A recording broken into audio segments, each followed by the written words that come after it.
शक जब भी परवान चढ़ता है, मुकद्दस रिश्तों को निगल जाता है। शक और नफरत का चोली दामन का साथ है। शक की वजह से घर बर्बाद हो जाते हैं, रिश्तों में दरारें पड़ जाती हैं। हैरत है कि महज शक की बुनियाद पर खवातीन कत्ल हो जाती हैं और किसी के पास कोई सबूत नहीं होता। सियालकोट के इलाके में भाई अपनी बहन का दुश्मन बन गया। जुल्म की एक ऐसी कहानी सामने आई जिसकी बुनियाद महज शक था। लोगों की बातों में आया और अपनी ही बहन के किरदार पर शक करने लगा। भाई के पास कोई सबूत नहीं था। भाई ने बहन के किसी के साथ नाजायज मरासिम के शुबा में उसकी जान ले ली। बहन ही मेरी लोगों ਨੂੰ ਘਰ ਵੜਦੀ ਸੀ, ठीक है। 4 साल बैंसरा कर रही थी, ठीक है। पहले मेरे वालिद साहब की डेथ हुई है, ठीक है। ਉਹਦੀ ਬੇਇੱਜ਼ਤੀ ਹੋਈ है। समझा रहा सी मैं, लोग मैनू वीडियो सेंड करते हैं, लोगों नाल गल्लां करदी सी, अपना जिसम बेचदी सी, ठीक है। ऐसे लिए फिर मैं गला दबा के मार छड़िया जी। मैं कह रहा तुम मारे बस। भाई तो बहनों के मुहाफिज होते हैं, मगर कुछ लोग बहनों को तहफ्फुज़ देने की बजाय लोगों की बातों में आकर महज शक की बुनियाद पर फैसले कर लेते हैं। मुलजिम ने भी ऐसा ही किया था।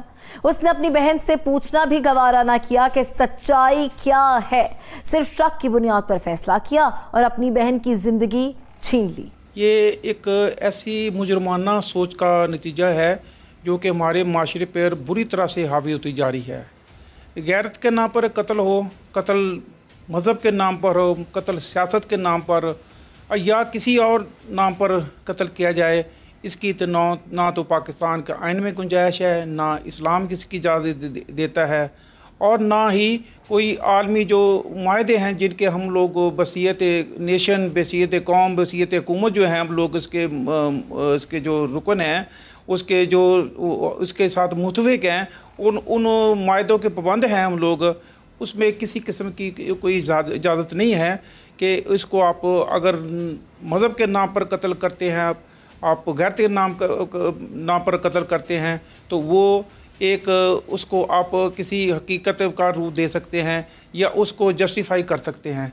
इस्लाम में, मज़हब में और आइन पाकिस्तान में गैरत के नाम पर कत्ल की कोई गुंजाइश नहीं है।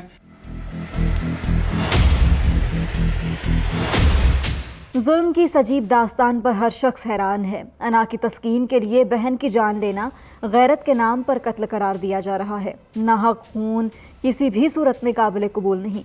कानून मौजूद है, अगर लड़की ने कानून के खिलाफ कोई काम किया तो सज़ा के लिए कानून का दरवाज़ा खटखटाना चाहिए। ये मौज़िया शताबगढ़ा में महल्ला है इधर सिटी का, उधर इतला मिली कि भाई ने गैरत के नाम पर अपनी बहन को कत्ल कर दिया है।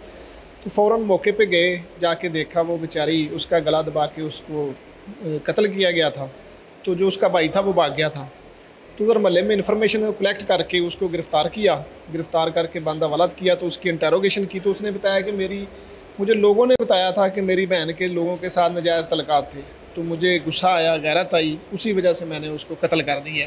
तो जुल्म किया इसने, उसको इंशाल्लाह कैफ़रे किरदार तक पहुँचाएँगे। तो सारी दफ़ात जो गैरत के नाम पे कत्ल वाली हैं वो भी लगा दी हैं। मुलजिम बहन को कत्ल करने के बाद फरार हो चुका था। पुलिस ने मुखबर के जरिए सुराग लगाकर मुलजिम को गिरफ्तार किया। मुलजिम ने इकरार किया कि उसने शक की बुनियाद पर खून की होली खेली और अपने ही हाथों बहन को मौत दे दी। क्या मकतूला के थे किसी से शर्मनाक ताल्लुकात? थाना उबोकी इलाका शताबगढ़ा में भाई ने गैरत के नाम पर बहन को कत्ल कर दिया और ये खबर फैली थी कि पूरे शहर में कोहराम मच गया। मकामी पुलिस थाना उबोकी ने फौरी तौर पर मुलजिम को गिरफ्तार कर लिया। मुलजिम ने किस बात पर यकीन करके बहन पर शक किया और मुलजिम से तफ्तीश की गई तो मुलजिम का कहना था कि मैंने अपनी बहन को गला दबाकर इसलिए कत्ल किया कि इसके नाजायज लोगों के साथ मरासम थे और मेरे पास कुछ गैर अखलाकी वीडियो भी मुझे मिली थी, जिसपे जब मैं बाहर निकलता तो लोग मुझ पर आवाजें कसते और मुझे मजाक करते।